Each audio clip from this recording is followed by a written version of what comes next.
السلام عليكم ورحمة الله تعالى وبركاته. إن الحمد لله الذي نستعينه ونستغفره ونؤمن به ونتوكل عليه ونعوذ بالله من شرور أنفسنا ومن سيئات أعمالنا. من يهده الله فلا مضل له ومن يضلل فلا هادي له. ونشهد أن لا إله إلا الله ونشهد أن محمدا عبده ورسوله. قال الله تعالى عز وجل في القرآن الكريم: فإن آمنوا بمثل ما آمنتم فقد اهتدوا. صدق الله المولانا العظيم. وقال النبي صلى الله عليه وسلم: المرء مع من أحب أو كما قال عليه الصلاة والسلام. அளவற்ற அருளாளனும் நிகரற்ற அன்புடையோனும் ஆகிய எல்லாம் வல்ல அல்லாஹ்வின் பேர் அன்பும் பேர் உபகாரமும் அவனது அருள் குறித்தான அருமை நாயகம் ஸல்லல்லாஹு அலைஹி வஸல்லம் அன்னவர்களின் மீதும் அன்னவர்களின் சத்திய வாழ்வை சற்றும் சருகாது வாழ்ந்து காட்டிய உத்தம சத்திய சஹாபாக்கள் நாதாக்கள் நல்லவர்கள் நம் அனைவர்களின் மீதும் அல்லாஹ்வின் அன்பும் அருளும் குறைவின்றி நின்று நிலவட்டமாக ஆமீன் யா ரப்பல் ஆலமீன். அருமையான பெருமக்களே, புனிதத்துக்குரிய ஒரு மாதம் ஹஜ்ரத் ஸல்லல்லாஹு அலைஹி வஸல்லம் அவர்களுடைய பிறப்பு சார்ந்த மாதங்களில் அவர்களுடைய வாழ்க்கையில் நாம் எடுத்து இயம்ப வேண்டிய நிரம்ப விஷயங்கள் சம்பந்தமான தெளிவுகளை ஒவ்வொரு வாரமும் பார்த்து கொண்டு வருகிறோம். அதனுடைய வரிசையில் இந்த ரபியுல் அவ்வலுடைய 3வது வாரத்தில் ஹஜ்ரத் ஸல்லல்லாஹு அலைஹி வஸல்லம் அவர்களுடைய வாழ்க்கையிலிருந்து சில விஷயங்களை நாம் படிப்படியாக பெற்றுக்கொள்வோம். அருமையான பெருமக்களே, அருள்மறையாம் திருமறையில் அல்லாஹு தஆலா நான் ஆரம்பத்தில் ஓதி காண்பித்த ஒரு வசனத்தின் மூலமாக இந்த சமூகத்தில் ஒரு செய்தியை சொல்லுகிறார். ஃபஇன் ஆமனு பிமிஸ்லி மா ஆமன்தும் ஃபகத் இஹ்ததவ். நீங்கள் இறை நம்பிக்கையாளர்களாக ஆக வேண்டும் என்கின்ற ஒரு ஆவல், ஒரு உண்மை தன்மை உங்களிடத்தில் இருந்தால் ஃபஇன் ஆமனு பிமிஸ்லி மா ஆமன்தும், சஹாபிகள் நபித்தோழர்கள் எப்படி ஈமான் கொண்டார்களோ அது போன்ற ஈமான் உங்கள் உள்ளங்கள் இருந்தது என்று சொன்னால் ஃபகத் இஹ்ததவ், நீங்கள் நேர்வழி பெற்று விட்டீர்கள் என்பதாக இறைவன் திருமறையில் சொல்லுகிறார். சங்கையானவர்களை நாம் விளங்கிக் கொள்ள வேண்டும். சஹாபிகள் பெருமானாரோடு வாழ்ந்தவர்கள், பெருமானாருடைய காலங்களில் இருந்தவர்கள், கண்கொண்டு பார்த்தவர்கள். ஏதாவது ஒரு விஷயத்தில் அவர்களுக்கு தயக்கமும் சந்தேகமும் இருந்தால் பெருமானாரிடத்தில் அணுகி அதற்கான விளக்கத்தை தேடிக்கொள்வார்கள். முழுக்க பெருமானாரை நேர்கொண்ட பார்வையில் ஈமான் கொண்டவர்கள் சஹாபிகள். நாம் ரசூல் ஸல்லல்லாஹு அலைஹி வஸல்லம் காலத்தை விட்டும் 1400 வருடத்திற்கு பின்னால் வாழ்ந்து கொண்டிருக்கிற ஒரு கூட்டம். நாம் ஈமான் கொள்வதையும் அது போன்ற ஈமானாக இருக்க வேண்டும், அப்பொழுதுதான் உங்களுக்கு நேர்வழி கிடைக்கும் என்பதாக இறைவன் திருமறையில் பேசுகிறான். கொஞ்சம் ஆழ்ந்து யோசித்து பார்த்தால் ஒரு விஷயம் விளங்கும். சஹாபிகள் பெருமானாரை கண்கொண்டு பார்த்த போது வாழ்ந்த வாழ்க்கைக்கும் இன்று நாம் வாழுகின்ற இஸ்லாமிய வாழ்க்கைக்குமான முரண்பாடு அது எவ்வளவு தூரம் விலகி வைத்திருக்கிறது என்பதை நம்மால் விளங்கிக் கொள்ள முடியும். ஸல்லல்லாஹு அலைஹி வஸல்லம் உடனிருந்த சஹாபிகள் அவர்கள் தொழுகையை பார்த்த அந்த பார்வையும், ஜகாத்தையும் ஹஜ்ஜையும் இறை கடமைகளை பார்த்த அந்த பார்வையும், ஒரு பெரிய தவறுக்கும் சிறிய தவறுக்கும் அவர்கள் வைத்திருந்த ஒரு விதமான விளைவும், அவர்கள் அதற்கு காட்டிய எச்சரிக்கையும், அவர்கள் அதற்காக செய்த தௌபாக்களும், அதற்காக அவர்கள் செய்த புண்ணியங்களும், இதையெல்லாம் நாம் யோசித்து பார்க்கிற பொழுது இன்றைக்கு நாம் எவ்வளவு தூரம் விலகி வாழ்ந்து கொண்டிருக்கிறோம் என்பதை உணர்ந்து கொள்ள முடியும். சுருக்கமாக சொன்னால், இன்றைக்கு நாம் தொழுகின்ற தொழுகை, நோன்பாக இருக்கட்டும், ஜகாத் என்கின்ற இறை கடமைகள் அத்தனையும் ஒரு சடங்கு காரியங்களை போன்று ஒரு மிகவும் வெறுமையான ஒரு அமல்களாக செய்து கொண்டிருக்கிறோம். உணர்வுபூர்வமான மானசீகமான நம் மனங்களில் இறைவன் சார்ந்த விஷயங்களில் அவ்வளவு ஆழமான அழுத்தமான நம்பிக்கை எழுவதற்கான அர்த்தம் இல்லாமல் வாழ்ந்து கொண்டிருக்கிறோம். நாம் விளங்கிக் கொள்ள வேண்டும்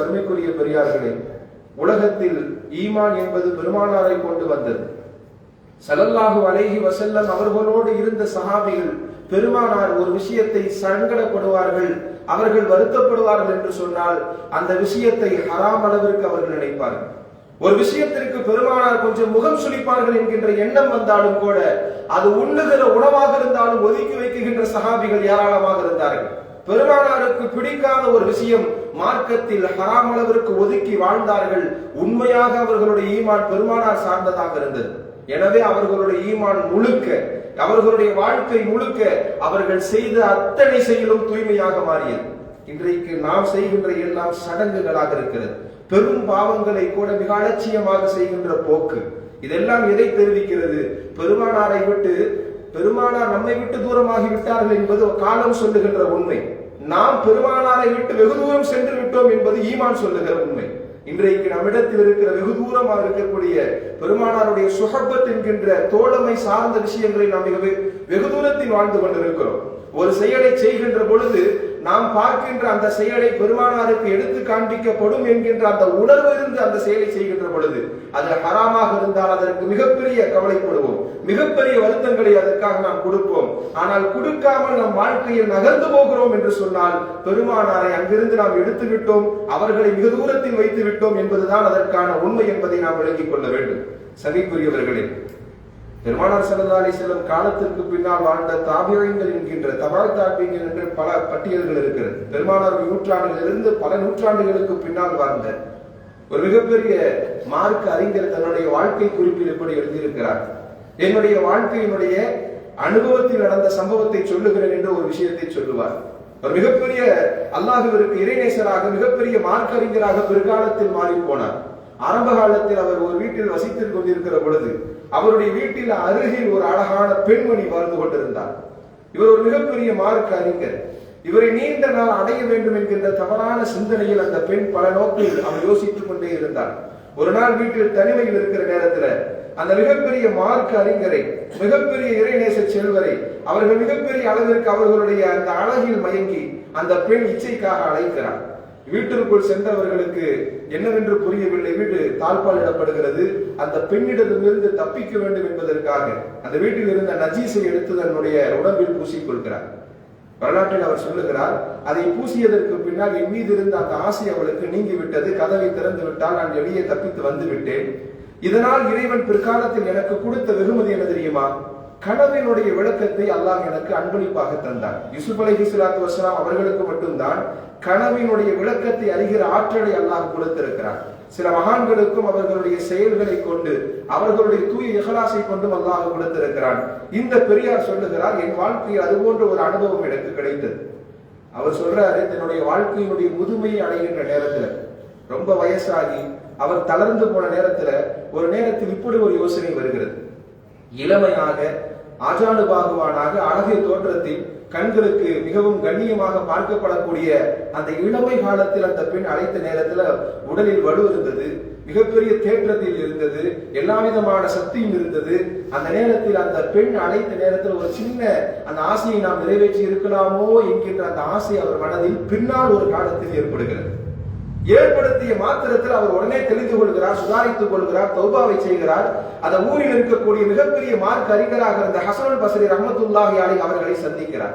சொல்லுகிறார், என் இளமை காலத்தில் இருந்த ஈமானுக்கும் என் முதுமையை அடைந்ததற்கு பின்னால் ஏன் அந்த தவறை செய்திருக்கலாமே என்கின்ற ஆசை என் மனதில் எழுகிறது என்று சொன்னால், என் ஈமானில் ஏதோ ஒரு விதமான குறைபாடு இருப்பதாக நான் காண்கிறேன் என்பதாக அந்த பெரியார் சொன்ன பொழுது ஹஸனுல் பஸ்ரி ரஹ்மத்துல்லாஹி அலைஹி அவர்கள் சொல்லுகிறார்கள் இந்த செய்தியை, நீ இளமையில் இருக்கிற காலத்தில் இருந்த ஈமான் ஏன் முதுமையில் உனக்கு இல்லை என்று தெரியுமா?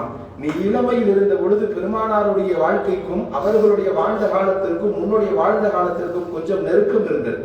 இப்பொழுது தூளு ஸமானுலி ரசூலில்லா, பெருமானாருடைய வாழ்க்கை இப்பொழுது தூரமாகி கொண்டே போகிறது. ஒரு மனிதருக்கு பெருமானாருடைய சுஹபத் என்று சொல்லுகின்ற வாழக்கூடிய காலங்கள் தூரமாக தூரமாக அவன் வாழ்க்கையில் இருக்கக்கூடிய செயல்களில் தவறுகள் மிகவும் இலகுவாக அவனை வந்து அடையும் என்பதை அந்த ஹஸனுல் பஸ்ரி ரஹ்மத்துல்லாஹி அலைஹி அவர்கள் சொல்லிட்டு சொல்றாங்க. இது இயற்கையாக எல்லா மனிதர்களுக்கும் ஏற்படுகின்ற இயல்புகள். பெருமானாரை தூரப்படுத்த அவர்கள் காலங்களால், மனங்களால், மானசீகங்களால், உணர்வுகளால் பெருமானாரை நாம் தூரப்படுத்திக் கொண்டே போகின்ற பொழுது ஒரு கட்டத்தில் நாம் செய்கின்ற தவறுகள், நாம் செய்கின்ற மானக்கேடான விஷயங்கள் மிக அலட்சியமாக பார்க்கப்படக்கூடிய ஒரு சூழல் ஏற்படும் என்பதை அந்த பெரியார் சொல்லி இருக்கிறார் என்று சொன்னால், சங்கைக்குரியவர்களே, இன்றைக்கு நம் வாழ்க்கையில் செய்கின்ற எல்லா தவறுகளும் அலட்சியமாக பார்க்கப்படுவதனுடைய உன்னதமான ஒரு காரணம் பெருமானாரை நாம் தூரப்படுத்தி அவர்களுடைய சுஹபத் என்று சொல்லக்கூடிய, அவர்களோடு வாழ்ந்து உணர்ந்து வாழக்கூடிய அந்த சுஹபத்தை நாம் தூரப்படுத்தி விட்டோம் என்பது மட்டும் தான் உண்மை என்பதை விளங்கிக் கொள்ள வேண்டும். பெருமானாரை நாம் பார்க்கிறோம் என்கின்ற அந்த செய்தியை ஹஜ்ரத் ஸல்லல்லாஹு அலைஹி வஸல்லம் ஒரு நேரத்தில் சஹாபிகளுக்கு சொல்லுவாங்க. ஸல்லல்லாஹு அலைஹி வஸல்லம் சொல்லுவாங்க, ஹயாத்தி கைருல் லக்கும் வ மமாத்தி கைருல் லக்கும். நான் வாழக்கூடிய இந்த வாழ்நாட்களும், நான் வாழக்கூடிய இந்த வாழ்க்கையும் உங்களுக்கு சுபிட்சம் தான், அதிலும் கைர் இருக்கிறது. வமமாத்தி கைருல் லக்கும், நான் இறந்து போகிவிட்டு வஃபாத்தாகிவிட்டால் அதிலும் உங்களுக்கு கைர் இருக்கிறது என்பதாக சொல்லுவார். சஹாபிகள் கேட்டாங்க, யா ரசூலல்லாஹ், வாழக்கூடிய காலத்துல உங்களோடு நாம் இருக்கிற காலத்துல நீங்கள் ஹைராக சுபிட்சமாக நலவை நாடக்கூடியவராக இருந்தீர்கள் என்று சொன்னால் அதுல உண்மை இருக்கு, அதுல எல்லாமே தெரிந்தது. உங்களோடு நாங்கள் இருப்பது ஹைர் என்பதை நாம் விளங்கிக் கொள்கிறோம். ஆனால் நீங்கள் வஃபாத் ஆகியதற்கு பின்னாலும் அதில் எங்களுக்கு ஹைர் இருக்கிறது என்று சொன்னால் அதனுடைய அர்த்தம் என்ன என்று சஹாபிகள் பெருமானாரை பார்த்து கேட்ட பொழுது ஹஜ்ரத் ஸல்லல்லாஹு அலைஹி வஸல்லம் சொன்னாங்க, வாழுகின்ற காலங்களில் உங்களுக்கு ஏதேனும் ஒரு தவறுகள் ஏற்பட்டால் நான் அந்த விஷயத்தை மார்க்கமாக சொல்லுவேன், தவறு என்று சுட்டி காண்பிப்பேன். நான் வஃபாத் ஆகியதற்கு பின்னால் உங்களுடைய வாழ்க்கையில் ஏற்படுகின்ற செயல்களை நீங்கள் நலவை செய்தாலும் தீமையை செய்தாலும் நீங்கள் செய்கின்ற ஒவ்வொரு செயலும் எனக்கு அல்லாஹ் எடுத்து காண்பிக்கின்ற ஒரு சூழல் வரும். அந்த சூழலில் நீங்கள் தவறு செய்திருந்தால் உங்களுக்கு நான் தௌபாவை செய்கின்றேன், உங்களுக்கு பாவ மன்னிப்பை தேடுகிறேன். ஒருவேளை நீங்கள் நலவு செய்திருந்தால், நன்மையை செய்திருந்தால், நன்மை புரிந்திருந்தால் உங்களுக்காக துஆ செய்து கொண்டிருக்கிறேன் என்பதாக ஹஜ்ரத் ஸல்லல்லாஹு அலைஹி வஸல்லம் அவர்கள் சொன்ன செய்தி ஹதீஸ்களில் பதியப்பட்டிருக்கிறது. சங்கைக்குரிய பெருமக்களே, நாம் வாழுகின்ற நாட்களில் பெருமானாரோடு இருந்து வாழுகின்ற ஒரு உணர்வு பெற்ற மக்களாக வாழ வேண்டும். நாம் ஒரு செயலை செய்கிறோம் என்று சொன்னால் இந்த செயலை பெருமானார் நாம் செய்யக்கூடிய இந்த செயலுக்கு அவர்களுடைய மனம் அதை விரும்புமா அல்லது வருத்தப்படுமா என்கின்ற ஒவ்வொரு செயலோடும் நாம் தொடர்பு படுத்தி வாழ்கின்ற பொழுதுதான் பெருமானார் சொன்ன அந்த வாழ்க்கையும் ஈமானும் நம்மோடு உணர்வோடு கலந்திருக்கும் என்பதற்கான உண்மை இருக்கிறது. சஹாபிகள் பெருமானார் ஸல்லல்லாஹு அலைஹி வஸல்லம் வாழ்ந்த காலங்களில் இருந்ததை போன்று பெருமானாருடைய வஃபாத்திற்கு பின்னாலும் அது போன்று பெருமானாரோடு வாழ்ந்திருக்கிறாங்க. ஒரு சம்பவம் அலி ரலியல்லாஹு அன்ஹு அவர்கள் சொல்லுவார்கள், ஸல்லல்லாஹு அலைஹி வஸல்லம் வஃபாத்தாகி ஒரு 3-4 வருடங்களுக்கு பின்னால் அலி ரலியல்லாஹு அன்ஹு அவர்கள் ஒரு கனவு ஒன்றை காண்கிறார்கள். அந்த கனவு எப்படிப்பட்ட கனவுன்னு சொன்னா, அவர்கள் சொல்லுகிறார்கள், நான் கனவு ஒன்றை காண்டேன். அந்த கண்ட கனவிலே ஃபஜ்ர் தொழுகை ஸல்லல்லாஹு அலைஹி வஸல்லம் தொழுக வைப்பதாக பின்னால் நின்று சஹாபிகள் எல்லாம் தொழுகிறாங்க. அலி ரலியல்லாஹு அன்ஹு சொல்றாங்க, நானும் அந்த ஜமாத்தோடு நின்று தொழுது கொண்டிருந்தேன். ஃபஜ்ர் தொழுகை முடிந்ததற்கு பின்னால் பெருமானார் ஸல்லல்லாஹு அலைஹி வஸல்லம் எழுந்தார்கள். ஒரு கூடை நிரம்ப பேரித்தம்பழங்கள் இருந்தது. சுவையான பேரித்தம்பழங்களை பெருமானார் கையில் வைத்திருந்தார்கள். ஃபஜ்ர் தொழுகை முடித்ததற்கு பின்னால் அங்கிருந்தக்கூடிய எல்லா ஜமாத்திற்கும், அங்க இருக்கக்கூடிய சஹாபிகள் எல்லாருக்கும் ஸல்லல்லாஹு அலைஹி வஸல்லம் ஒவ்வொரு பேரிச்சங்களாக கொடுத்துட்டு வந்திருந்தாங்க. அலி ரலியல்லாஹு அன்ஹு சொல்றாங்க, எனக்கும் அந்த பேரித்தம்பழத்தை பெருமானார் கொடுத்தார்கள். கொடுத்த மாத்திரத்தில் அதை நான் வாயில் போட்டு மிக சுவையாக இருந்தது, மிகவும் சுவையாக, என் தொண்டைக்கு அது இனிமையாக இருந்தது. பெருமானார் இன்னொன்னு தருவாங்களான்னு சொல்லி ஏக்கத்தோடு நான் கை நீட்டிய பொழுது பெருமானார் எனக்கு தரல. அடுத்தடுத்த சஹாபிகளை கொடுத்துட்டு அப்படியே போயிட்டாங்க. திடீரென்று நான் திடுக்கிட்டு தூக்கத்திலிருந்து விழித்த பொழுது அந்த என்னுடைய தொண்டையில் அந்த சுவை இருந்ததாக அலி ரலியல்லாஹு அன்ஹு சொல்றாங்க. அந்த சுவை என்னுடைய தொண்டையில் அப்பொழுதும் இருந்தது என்பதாக அவர்கள் சொன்னார்கள். விழித்து பார்க்கிற பொழுது ஃபஜ்ருடைய பாங்கு. யதார்த்த வாழ்க்கையில், நிகழ்கால வாழ்க்கையில் அவர்கள் தொழுகைக்காக பள்ளிக்கு செல்கிறார்கள், மஸ்ஜித் நபவிக்கு. அந்த நேரத்தில் உமர் ரலியல்லாஹு அன்ஹு அவர்கள் தொழ வைக்கிறார்கள். உமர் ரலியல்லாஹு அன்ஹு இமாமாக இருக்கிறார்கள். ஃபஜ்ருடைய தொழுகையை நடத்துகிறார்கள். பின்னால் சஹாபிகள் தொழுகிறார்கள், அலி ரலியல்லாஹு அன்ஹு தொழுகிறாங்க. சொல்றாங்க, அலி ரலியல்லாஹு அன்ஹு அவர் ஹதீஸிலே பதியப்பட்டிருக்கிறது. அந்த செய்தி சொல்றாங்க, உமர் ரலியல்லாஹு அன்ஹு அவர்கள் தொழுகையை முடித்தார்கள். முடித்த பொழுது அவர்களுடைய கையிலும் ஒரு பெரித்தம்பழம் கூட இருந்தது. அதில் நிறைய பெரிச்சம்பழங்கள் இருந்தது. எப்படி கனவிலே பெருமானார் ஸல்லல்லாஹு அலைஹி வஸல்லம் எல்லாருக்குமே அந்த பேரித்தம்பழங்களை கொடுத்தார்களோ அதே போன்று இந்த கூட்டத்தில் இருந்த ஜமாத்திற்கும் உமர் ரலியல்லாஹு அன்ஹு கொடுக்க ஆரம்பிச்சாங்க. அந்த நேரத்துல இந்த அலி ரலியல்லாஹு அன்ஹு அவர்களுக்கு ஒரு யோசனை வருது. கனவுலதான் இன்னொரு பேரித்தம்பழத்தை வாங்க முடியல, நிகழ்காலத்தில் உமர் ரலியல்லாஹு அன்ஹு கேட்டு இன்னொரு பேரித்தம்பழத்தை வாங்கிடலாமேங்கிற ஆசையில பேரித்தம்பழங்களை வரிசையாக கொடுத்து கொண்டு வந்த பொழுது அலி ரலியல்லாஹு அன்ஹு இடத்தில் வந்து நின்ற பொழுது 2 பேரித்தம்பழங்களை தாங்கன்னு கேட்டாங்க. அப்பொழுது உமர் ரலியல்லாஹு அன்ஹு சொன்னாங்க, ரசூலுல்லாஹி ஸல்லல்லாஹு அலைஹி வஸல்லம் உங்களுக்கு இன்னொரு பேரித்தம்பழத்தை தந்திருந்தால் நானும் தந்திருப்பேன் என்பதாக சொன்னார்கள்.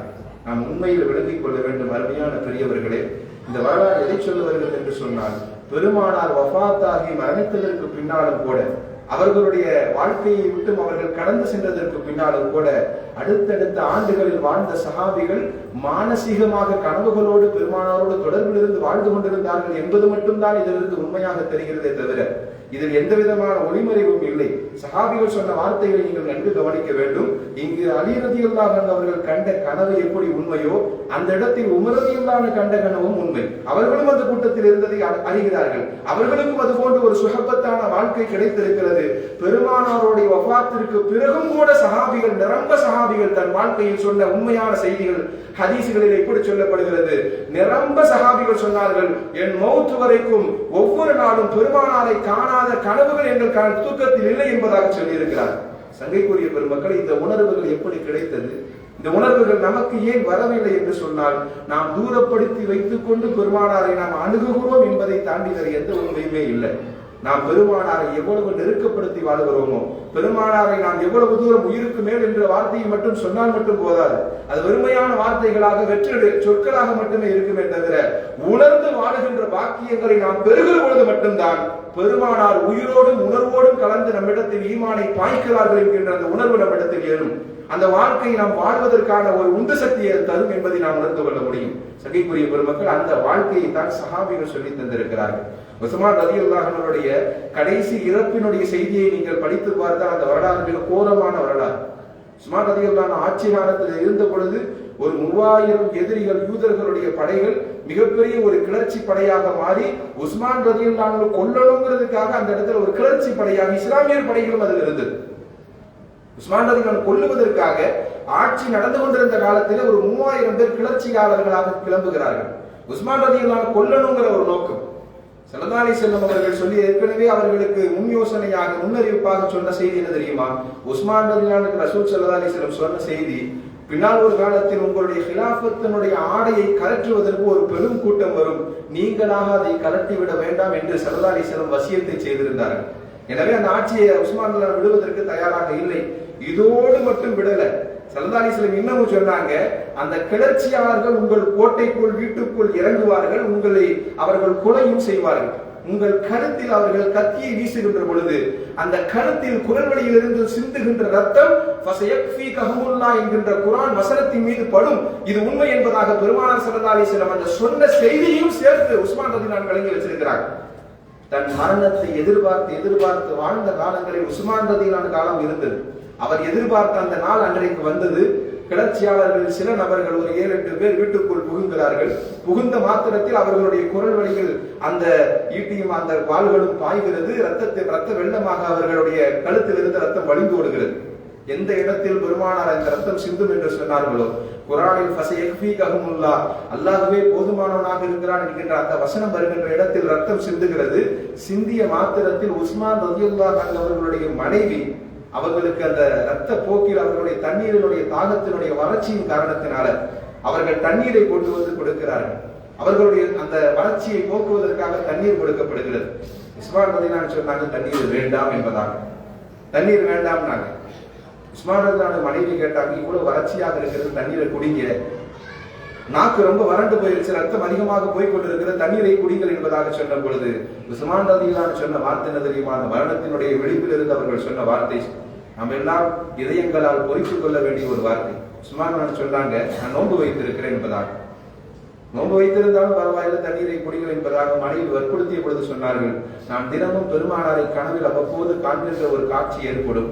அப்படி காண்கின்ற பொழுது நேற்று இரவு பெருமானார் என் கனவில் வந்த பொழுது சொன்ன வார்த்தை, நீங்கள் உலகத்தில் நோன்பு நோற்று நோன்பை வைத்திருப்பீர்கள், சகர் இந்த உலகத்தில் உங்களுக்கு இருக்கும், இஃப்தார் எங்களோடு நீங்கள் ஜன்னத்தில், நாளை சுவர்க்கத்தில் எங்களோடு நீங்கள் இஃப்தாரை திறப்பீர்கள் என்பதாக பெருமானார் எனக்கு கனவில் சொன்ன செய்தி ஞாபகத்திற்கு வருகிறது. எனவே நான் நோன்பு நோற்றவனாக நான் ஷஹீதாகி போகிறேன், நான் இஃப்தாருக்கு ரசூல் ஸல்லல்லாஹு அலைஹி வஸல்லமோடு நான் நோன்பு திறக்க இருக்கிறேன் என்கின்ற அந்த வார்த்தையை சொல்லிவிட்டு அவர்கள் கண்மூடினார்கள் என்று சொன்னால், சங்கைக்குரிய பெருமக்களை நாம் உணர்ந்து கொள்ள வேண்டும். சுஹபத் என்கின்ற அந்த ஒற்றை வார்த்தை, பெருமானாருடைய தோழமை என்கின்ற வார்த்தை நம்மோடு இருக்க வேண்டும். ஏதோ அவர்களோடு மட்டும்தான் இருக்க வேண்டிய அந்த அர்த்தம் அல்ல. பெருமானாரை தொடர்புபடுத்தக்கூடிய வார்த்தையை நாம் வாழாத வரைக்கும் நம்மளுடைய வாழ்க்கையில் எது செய்தாலும் பெருமைதான். நீங்கள் வரலாற்றை படித்து பாருங்கள். நசை என்கின்ற ஒரு மிகப்பெரிய ஹதீஸ் கிரதங்கள், 6 மிகப்பெரிய ஹதீஸ் கிரதங்களில் நசை என்ற ஒரு கிதாப் இருக்கிறது. அந்த கிதாபில் ஒரு ஹதீஸ் இப்படி வரும்: ஸல்லல்லாஹு அலைஹி வஸல்லம் அவர்கள் மெம்பர் படியில் ஏறுவாங்க. அது அந்த சம்பவங்கள் நமக்கு தெரிந்திருந்தாலும் கூட அதனுடைய உண்மை தன்மையை நாம் புரிந்து கொள்ள வேண்டும். அந்த மெம்பரனுடைய மரக்கட்டை பழையதாக, அது உளுத்து போன கட்டையாக மாறி போகிறது. அதனால ஒரு பெண்மணி அன்பளிப்பாக நல்ல கட்டை ஒன்று செஞ்சு மெம்பர் படியை கொண்டு வந்து பள்ளிக்கு அன்பளிப்பாக கொடுக்கிறார். பெருமானார் ஸல்லல்லாஹு அலைஹி வஸல்லம் அவர்கள் ஜுமாவினுடைய குத்பாவிற்கு பழைய மெம்பர் படியில் ஏறாமல் புதிய மெம்பர் படியில் கால் வைத்து ஏறுகிறார்கள். பள்ளி முழுக்க அழுகின்ற சத்தம் கேட்கிறது. சஹாபிகள் யாரும் அழவில்லை, ஆனால் அழுகின்ற சத்தம் கேட்கிறது. பெருமானார் ஸல்லல்லாஹு அலைஹி வஸல்லம் மெம்பரில் இருந்து இறங்கி வந்தார்கள். சொல்லுகின்ற செய்தி ஹதீஸ். இறங்கி வந்தார்கள். அந்த இறங்கி வந்து பழைய மெம்பர் படியினுடைய அந்த படிக்கட்டை கட்டி அணைத்தார்கள். அந்த அழுகை நின்றது என்பதாக ஹதீஸிலே வருகிறது. ஸல்லல்லாஹு அலைஹி வஸல்லம் சொன்னாங்க, நான் ஒருவேளை கட்டி அணைத்த அந்த மரக்கட்டையிடமிருந்து அந்த வேகமும் அந்த நேசத்தையும் நான் தணிக்கவில்லை என்று சொன்னால் கியாமத்து நாள் வரைக்கும் அது அழுது கொண்டே இருக்கும் என்பதாக சொன்னார்கள். அந்த மரக்கட்டைக்கு இருந்த அந்த பிரியத்தை, சுஹப்பத்தை ஸல்லல்லாஹு அலைஹி வஸல்லம் சொல்லி காண்பிக்கிறார். அதனாலதான் ரசூல் ஸல்லல்லாஹு அலைஹி வஸல்லம் வஃபாத்தான பொழுது உமர் ரலியல்லாஹு அன்ஹு நேராக பெருமானாருடைய ஜனாசாவை பார்த்த மாத்திரத்தில் நேராக மஸ்ஜித் நபவிக்கு வந்து அவர்களுடைய அந்த பழைய மெம்பர் மரக்கட்டையை கட்டிப்பிடித்து சொன்னார்கள், ஒரு முறை பெருமானார் உன் மீது ஏறாத காரணத்தினால் நீ அழுதாய், இப்பொழுது மொத்தமாக பெருமானார் போய்விட்டார்கள், இப்பொழுது நீ என்ன செய்ய போகிறாய், நாங்கள் என்ன செய்ய போகிறோம் என்பதாக உமர் ரலியல்லாஹு அன்ஹு அவர்கள் சொன்ன வார்த்தை வரலாற்றில் பதிவு செய்யப்பட்டிருக்கிறது என்று சொன்னால் சுஹபத் என்கின்ற அந்த வார்த்தையை நாம் உணர்ந்து கொள்ள வேண்டும். பெருமானார் ஒரு ஒட்டகையை வைத்திருந்தார்கள், கசுவா என்கின்ற ஒட்டகை, நமக்கு எல்லாம் தெரிந்திருக்கும். அந்த ஒட்டகையை வைத்துதான் எல்லா பயணங்களையும் செய்வார்கள். மதீனாவிற்குள், ஃபதஹ் மக்காவிற்கும் எல்லா இடத்திலும் அந்த கசுவா என்கின்ற ஒட்டகம் அவர்களோடு பயணித்திருந்தது. பெருமானாருடைய வஃபாத்திற்கு பின்னால் அந்த ஒட்டகை சம்பந்தமான வரலாற்றை ஆசிரியர்கள் எழுதுகிறார்கள். 1 மாத காலமாக அந்த ஒட்டகை பைத்தியத்தை போன்று மதீனா முழுவதும் சுற்றி தெரிந்தது. பெருமானாருடைய இறப்பிற்கு பின்னால் அவர்களுடைய தோழமை இல்லாத காரணத்தினால் 1 மாத காலம் அந்த ஒட்டகை அந்த மதீனா முழுவதும் பைத்தியம் பிடித்ததை போன்று சுற்றி தெரிந்தது. எந்த விதமான ஆகாரமும் எடுத்துக் கொள்ளவில்லை, உணவு உண்ணவில்லை, அப்படியே 1 மாத காலமாக திரிந்து அப்படியே அது இறந்து போனது என்பதாக வரலாற்றில் பதியப்பட்டிருக்கிறது என்று சொன்னால் சுஹபத் என்பது இந்த வாழ்க்கையில் பெருமானாரோடு மௌத்து வரைக்கும் ஒவ்வொரு மனிதருக்கும் இருக்க வேண்டிய உணர்வு என்பதை நாம் உணர்ந்து கொள்ள வேண்டும். சகைக்குரிய பெருமக்களே, அப்படிப்பட்ட ஒரு உணர்ச்சி மிகுந்த வாழ்க்கை மட்டும்தான் எல்லா நோக்கங்களுக்கும் எல்லா காலங்களுக்கும் வெற்றியை தரும். இன்றைக்கு சர்வ சாதாரணமாக உலக ஆதாயங்களுக்காக பெருமானார் சொன்ன விஷயங்கள் அல்ல, பெருமானாருடைய வாழ்க்கை அடையாளங்களை எடுத்து நடக்க வேண்டிய நாம் அதை விட்டுவிட்டு ஒரு கேவலம் ஒரு 50,000 60,000 சம்பளத்திற்காக ஒட்டுமொத்தமாக தாடியை வலிப்பதும், ஒட்டுமொத்தமாக நம் அடையாளத்தை அப்புறப்படுத்தி வாழ்வதற்காக பழகிக் கொள்வதும் கூட இதில் பெருமானாரை நாம் தூரப்படுத்துகிறோம் என்பதை நம்மால் உணர்ந்து கொள்ள முடிகிறது. இப்னு மாஜா என்கின்ற ஒரு ஹதீஸ்ல இப்படி ஒரு ஹதீஸ் வரும். ஸல்லல்லாஹு அலைஹி வஸல்லம் அவர்கள் பாரசீகத்திற்கு ஆளுநராக மிகப்பெரிய அதிகார பொறுப்பை ஹுதைஃபத்து இப்னு யமான் என்கிற சஹாபிக்கு கொடுப்பாங்க. பெருமானாருடைய காலத்துக்கு பின்னால இந்த சஹாபி ஒரு மிகப்பெரிய ஆளுநராக பாரசீகத்தை ஆண்டவர். அந்த நேரத்துல அரசர்களுக்கெல்லாம் ஒரு விருந்து ஏற்பாடு செய்யப்பட்டிருந்தது. பெரும் பெரும் பேரரசர்கள் எல்லாம் அந்த விருந்திற்கு கலந்து கொண்டார்கள். மிக உன்னதமான உலகில் போற்றப்படக்கூடிய மிகவும் பழமையும் மிகவும் புதுமையும் சார்ந்த உணவுகள் எல்லாம் அங்கு பரிமாறப்படுகிறது. விதவிதமான உணவுகள் எல்லாம் அங்கு பரிமாறப்பட்டுக் கொண்டிருக்கிற பொழுது ஹுதைஃபத்து இப்னு யமான் என்கின்ற அந்த சஹாபி அந்த உணவை உட்கொள்ளுகின்ற பொழுது ஒரு கவல உணவு கீழே விழுந்து விடுகிறது. விழுந்த உணவை குனிந்து எடுப்பதற்கு ஹுதைஃபத்து இப்னு யமான் கையை கொண்டு போகிற பொழுது அருகில் இருந்த அறக்காவலர்கள், வாயில் காவலர்கள், அங்கு இருக்கக்கூடிய அரசவையில் இருக்கக்கூடிய காவலர்கள் வந்து தடுக்கிறார்கள்.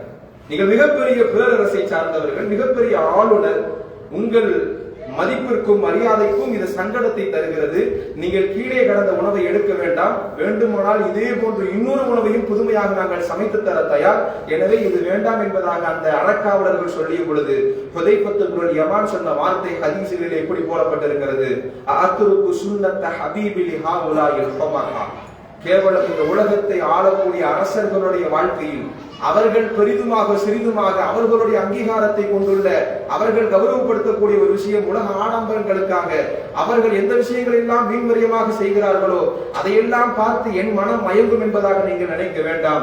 என் ஹபீப் நாயகம் ஸல்லல்லாஹு அலைஹி வஸல்லம் அவர்களுடைய வாழ்க்கையில ஒரு பருக்கையும் ஒரு உணவும் கீழே இருந்தால் அதை தட்டி விட்டு தூசியை அகற்றி விட்டு வாயில் போட்டு சாப்பிடுவதுதான் சுன்னத் என்பதாக சொல்லி தந்திருக்கிறார்கள். இந்த அரசவையாக இருந்தாலும் சரி, எவ்வளவு பெரிய மாளிகையாக இருந்தாலும் சரி, என் ஹபீப் சொன்ன அந்த சுன்னத்தை கேவலம் இந்த மடையர்களுக்காக நான் விடமாட்டேன் என்று சொல்லிவிட்டு அந்த கவலத்தை எடுத்து விண்டார்கள் என்கின்ற அந்த வார்த்தையை ஹதீசுகளில் உணர்வுபூர்வமாக படிக்கிற பொழுது நாம் உணர்ந்து கொள்ள வேண்டும். பெருமானாரை விட்டு வாழுகின்ற காலங்களிலும் கூட, பெருமானாருடைய வஃபாத்திற்கு பின்னால் சஹாபிகள் வாழுகின்ற காலங்களிலும் கூட, பெருமானார் உடல் இருந்தால் எப்படி வாழ்ந்திருப்பார்களோ, உயிர் இருந்தால் எப்படி வாழ்ந்திருப்பார்களோ, அவர்களோடு அருகில் இருந்தால் எப்படி இருந்திருப்பார்களோ, அது போன்ற வாழ்க்கையை தான் அவர்கள் கடைசி வரைக்கும் வாழ்ந்தார்களே தவிர அவர்கள் இச்சைக்காக பெருமானார் நம்மை விட்டு மறைந்து விட்டார்கள், தூரப்படுத்தி விட்டார்கள், நமக்கு இப்பொழுது பெருமானாருக்கும் நமக்கும் சம்பந்தம் இல்லை என்கின்ற அந்த வாழ்க்கையை அவர்கள் வாழவில்லை என்பதுதான் அல்லாஹு தஆலா ஆரம்பத்தில் நான் சொன்ன அந்த வசனத்தில் சொல்ல வருகிறார். ஃபஇன் ஆமனு பிமிஸ்லி மா ஆமன்தும், எப்படி சஹாபிகள் கொண்ட ஈமான் உங்களுடைய ஈமானோடு ஆகாத வரைக்கும், அல்லது அவர்களுடைய ஈமானை நீங்கள் அவர்களுடைய ஈமானை கொண்டு நீங்களும் அல்லாஹ்வின் மீது இறை நம்பிக்கை வைத்தால் ஃபகத் இஹ்ததவ், நீங்கள் நேர்வழி பெறுவீர்கள் என்கின்ற அந்த ஒற்றை வசனம் சொல்லுகின்ற ஒட்டுமொத்த வரலாறு இதுவாகத்தான் இருக்கிறது. சங்கைக்குரிய பெருமக்களே, சுஹபத் என்கின்ற அந்த பெருமானாரோடு வாழ பழகிக் கொள்வதற்கு நாம் முதல்ல நம்மை பயிற்சி எடுக்க வேண்டும். சரதாரிசம் ஒரு நேரத்தில் சொல்லுவாங்க, நீங்க அல்லாஹ்வை பிரியப்பட வேண்டும். ஏனென்று சொன்னால் கோடான கோடி நியாமத்துகளை அல்லாஹ் உங்களுக்கு தந்திருக்கிறான். அல்லாஹ்வை பிரியப்படுவதும் அவன் மீது நேசம் வைப்பதும் அவனுக்கு அளவு கடந்த அவனுக்கு கருணை செலுத்துவதும் அவன் மீது நீங்கள் அதிகமாக வணக்கங்களை புரிவதும் உங்களுக்கு கடமை. சரதாரிசனம் சொல்லிட்டு சொன்னாங்க, என் மீது நீங்கள் பிரியம் வைப்பது அல்லாஹ் உங்களை பிரியப்படுவதற்கு அது காரணமாக அமையும் என்றார். அல்லாஹ்வை பிரியப்படுவது கடமை என்றால், அல்லாஹ் மீது நாம் வைக்கக்கூடிய பிரியம் கடமை என்றால், அல்லாஹ் நம் மீது பிரியம் வைக்க வேண்டும் என்கின்ற ஒரு யோசனையும் ஆசையும் நமக்கு இருந்தால் அந்த நேரத்தில் நீங்கள் என்னை பிரியப்பட வேண்டும் என்பதை பெருமானார் ஸல்லல்லாஹு அலைஹி வஸல்லம் உணர்த்தி இருக்கிறார்கள். என்னோடு வாழுகின்ற வாழ்க்கையை நீங்கள் பழகிக் கொள்ள வேண்டும் என்பதை ஹஜ்ரத் ஸல்லல்லாஹு அலைஹி வஸல்லம் தன் வாழ்க்கையில் சொல்லி இருக்கிறார்கள் என்கின்ற அந்த உண்மை செய்தியை நாம் விளங்கிக் கொள்ள வேண்டும். சங்கைக்குரிய பெருமக்களே, அல்லாஹ் தஆலா இந்த வாழ்க்கையை வாழுவதற்கான தௌஃபீக்கை நமக்கு தர வேண்டும். ஒரு செய்தியை சொல்லி நிறைவுக்கு வருகிறேன். ஸல்லல்லாஹு அலைஹி வஸல்லம் அவர்களோடு இருந்த சுஹபத் என்பது நீண்ட காலத்தை அடைய வேண்டும் என்கின்ற அர்த்தம் அல்ல. சஹாபிகள், நிரம்ப சஹாபிகள், சின்ன சின்ன சஹாபிகள், பாலக சஹாபிகள் கூட இருந்தார்கள். ஒரு 10 வயது சின்ன சஹாபி, ஒரு சின்ன ஒரு பையன், ஒரு சிறுவன் ஸல்லல்லாஹு அலைஹி வஸல்லம் சபைக்கு வருகிறார். எனக்கு இஸ்லாத்தை சொல்லித்தார்கள் என்பதாக கேட்கிறார். பெருமானார் ஸல்லல்லாஹு அலைஹி வஸல்லம் அந்த சிறுவனுடைய கையை பிடிப்பதற்கு மறுக்கிறார்கள். ஸல்லல்லாஹு அலைஹி வஸல்லம் ஒரு நிபந்தனை வைக்கிறாங்க, நான் இஸ்லாத்தை சொல்லி கொண்டு வந்து விட்டால், உனக்கு இஸ்லாத்தை நான் சொல்லி தந்துட்டா என்னோடு நீ காலம் முழுவதும் இருப்பாயா, இதுக்கப்புறம் உங்க தாய் தந்தையர் இடத்துக்கு போகக்கூடாது என்பதாக அவர் ஈமானை சோதிப்பதற்காக பெருமானார் சின்ன ஒரு கேள்வியை கேட்கிறாங்க. அந்த நேரத்தில் அந்த சிறுவனுடைய மனம் அதை ஏற்கல, திரும்ப வீட்டுக்கு போயிடுறாரு. யோசிச்சுட்டு மறுபடியும் வராரு. மறுபடியும் வந்து எனக்கு இஸ்லாத்தை சொல்லித்தாங்கிறாரு. மறுபடியும் பெருமானார் இதையே கேட்கிறாங்க. இப்பொழுது அவர் மனசை ஏத்துக்கல. மறுபடியும் வீட்டுக்கு போயிட்டு 3வது முறை ஒரு நல்ல தெளிவு பெற்றதற்கு பின்னால் பெருமானார் வந்து சந்திச்சுட்டு அந்த சஹாபி தல்ஹத் இப்னு உபைதுல்லாஹ் என்கிற அந்த சின்னஞ்சிறு சஹாபி பெருமானாருடைய கையை பிடிச்சு, நான் இஸ்லாத்தை ஏத்துக்கிறேன், இதுக்கப்புறம் என் தாய் தந்தையர்களை நான் சந்திப்பதற்கு நான் செல்லவில்லை என்பதாக பெருமானாருக்கு அவர் பையத்தை செய்கிறார். இன்றைக்கு இஸ்லாத்தை சொல்லி தருவதுங்கிறது கடமை. ஸல்லல்லாஹு அலைஹி வஸல்லம் காலத்தில் இஸ்லாத்தை ஏத்துக்கணும்னு சொன்னா பையத்தை செய்யணும். எந்த திருடையும் செய்யக்கூடாது, எந்த பாவத்தையும் செய்யக்கூடாது என்று பெருமானுடைய கரம் பிடித்து இஸ்லாத்தை ஏற்றுக்கொள்ள வேண்டும். எனவே பெருமானார் அந்த சிறுவர் பையத்தை ஏற்றுக்கொள்கிறார், இஸ்லாத்தை ஏற்றுக்கொள்கிறார். ஏற்றுக்கொண்ட மாத்திரத்தில் பெருமானார் மறுபடியும் அவரை சோதிப்பதற்காக கேட்கிறார், நான் என்ன சொன்னாலும் செய்வியான்னு கேட்கிறார். தல்ஹத் இப்னு உபைதுல்லாஹ் சொல்றாரு, 10 வயது சிறுவன் சொல்ல என்ன சொன்னாலும் நான் செய்வேன், அப்படி என்றால் உன் தாய் தந்தையரை கொன்று விட்டு வா என்பதாக அனுப்புகிறார். எதையும் யோசிக்கவில்லை. 10 வயது சிறுவன் உடனே அந்த சபையிலிருந்து கிளம்புகிறார். வாயில் வரைக்கும் சென்ற பொழுது ஸல்லல்லாஹு அலைஹி வஸல்லம் சஹாபிகளை அனுப்பி அந்த சஹாபியை கூட்டிட்டு வாங்க, அந்த சிறுவனை கூட்டிட்டு வாங்கன்னு அனுப்புறாங்க. கூட்டிட்டு வந்ததற்கு அப்புறம் ஸல்லல்லாஹு அலைஹி வஸல்லம் அருகில் அமர்த்தி சொல்லுகிறார், உன் ஈமான சோதிக்கிறதுக்கு தான் நான் கேட்டனே தவிர ரத்த பந்தங்களை துண்டிக்கிற வேலை எனக்கு கிடையாது. எனவே நீ ஈமான்ல ஒரு பரிபூரணமாக இருக்கிறாய் என்பதை சோதிப்பதற்காக நான் செய்த செயல் என்பதாக ஸல்லல்லாஹு அலைஹி வஸல்லம் அந்த சுபச்சோபனத்தை அந்த சிறுவனுக்கு சொல்லுகிறார். வாழ்க்கையில் ஒரு 5 வருஷத்துக்கு பின்னால் ஒரு மிகப்பெரிய நோய்க்கு அந்த தல்ஹத் இப்னு உபைதுல்லாஹ் அந்த சஹாபி சிறுவன் மிகப்பெரிய நோய்க்கு ஆளாக்கப்படுகிறார். மரணம் விளிம்பில் வரைக்கும் செல்லுகின்ற நோய். செய்தியை அறிந்த ஸல்லல்லாஹு அலைஹி வஸல்லம் அவர்கள் வீடு தேடி வருகிறார்கள். இவ்வளவு கடுமையான நோயில் பாதிக்கப்பட்ட தல்ஹத் இப்னு உபைதுல்லாஹை அவர்கள் மயக்க நிலையில் இருக்கிற பொழுது பெருமானார் சந்திக்கிறாங்க. சந்தித்த மாத்திரத்தில் ஸல்லல்லாஹு அலைஹி வஸல்லம் புரிந்து கொள்கிறார்கள், இந்த இரவை தாண்டுவதற்கான வாய்ப்பு இந்த சஹாபிக்கு கிடையாது. எனவே அருகில் இருந்த பெற்றோர்களுக்கு ஸல்லல்லாஹு அலைஹி வஸல்லம் செய்தி சொல்லுகிறாங்க. எப்படி இரவுக்குள் அந்த சஹாபி வஃபாத்தாகி விடுவார், ஒருவேளை அவர் இரவில் வஃபாத்தாகி விட்டால் செய்தி எனக்கு கண்டிப்பாக கொண்டு வந்து சொல்லுங்கள், செய்தி எனக்கு காதுக்கு வரணும். வந்த மாத்திரத்தில் நான் அவருக்காக கஃபன் தஃபன் செய்து நான் ஜனாசா தொலை வைத்து அவரை அடக்கம் செய்ய வேண்டும் என்று வசியத்தை செய்துவிட்டு பெருமாள் வீட்டுக்கு கிளம்புகிறார்கள். ஸல்லல்லாஹு அலைஹி வஸல்லம் போனதற்கு பின்னால் இந்த தல்ஹத் இப்னு உபைதுல்லாவுக்கு ஒரு விழிப்பு வருகிறது. விழித்து பார்த்த மாத்திரத்தில் அந்த சின்னஞ்சிறு சிறுவன் 15 வயது சிறுவன் கேட்ட முதல் கேள்வி, வீட்டுக்கு பெருமானார் வந்துட்டு போனாங்களான்னு கேட்கிறாங்க. நாம் உணர்ந்து கொள்ள வேண்டும், ஒரு 15 வயது சிறுவனுக்கு இருந்த அந்த பேர் அன்புன்னு நான் இந்த இடத்துல நாம் விளங்கிக்கணும், ஒரு சுகபத்தை நாம் விளங்கிக் கொள்ள வேண்டும். அந்த சஹாபி கேட்ட மாத்திரத்தில் பெற்றோர்கள் விஷயத்தை எல்லாத்தையும் எடுத்து சொல்லுகிறார்கள். இது போன்று பெருமானார் வந்தாங்க, இது போன்று இறந்து போய் விடுவாய் என்கின்ற செய்தியும் சொன்னார்கள் என்கின்ற அந்த செய்தியெல்லாம் கேட்டதற்கு பின்னால், இப்பொழுது நான் உங்களுக்கு ஒரு வசியத்தை செய்கிறேன், ஒருவேளை அல்ல, கண்டிப்பாக இந்த இரவில் நான் வஃபாத்தாகி விடுவேன் என்பதை நான் சத்தியமாக உணர்கிறேன் என பெருமானார் சொல்லிவிட்டார்கள். எனவே இந்த இரவில் நான் இறந்து விட்டால், வஃபாத்தாகி விட்டால், எனக்கு கஃபன் தஃபன் செய்வதற்கும் தொலை வைப்பதற்கும் நீங்கள் பெருமானாரை அழைக்க வேண்டாம் என்று அந்த சஹாபி சொல்றாங்க. இங்க பெருமானார் கூட்டிட்டு வாங்க வசியத்தை செஞ்சுட்டு போறாங்க, கூப்பிடவே வேண்டாம்னு சொல்லி இந்த தல்ஹத் இப்னு உபைதுல்லா பெற்றோருக்கு வசியத்தை செய்தார். எதற்காக என்று பெற்றோர்கள் கேட்ட பொழுது அந்த சஹாபி சொன்ன வார்த்தையை நாம் உணர்ந்து கொள்ள வேண்டும். ஸல்லல்லாஹு அலைஹி வஸல்லத்திற்கு அந்த சஹாபி சொன்ன வார்த்தை, இரவில் நடுநிசையில் நான் இறந்து போன செய்தியை நீங்கள் பெருமானாருக்கு சொல்லி, மதீனாவில் விசஜந்துகளும் யகூதிகளும் யூதர்களும் அவர்களுக்கு எதிரிகளாக இருக்கிறார்கள், எப்பொழுது வேண்டுமானாலும் அவர்களை கொலை செய்வதற்கான திட்டங்கள் தீட்டிக் கொண்டிருக்கிறார்கள்.